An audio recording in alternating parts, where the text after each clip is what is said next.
Welcome back to another technical deep dive here in the debug zone. Today, we're tackling a big question and breaking it down with insights from other users. Hopefully, this clears up some misconceptions and helps you get the answer you need.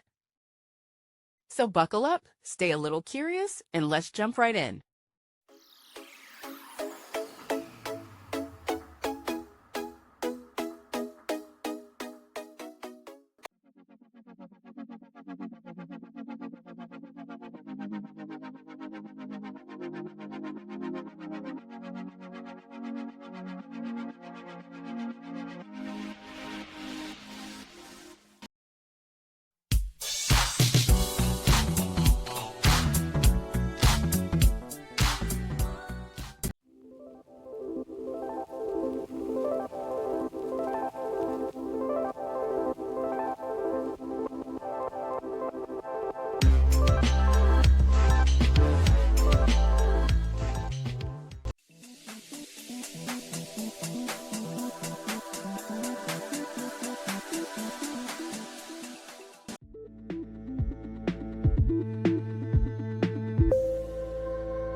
And that's a wrap.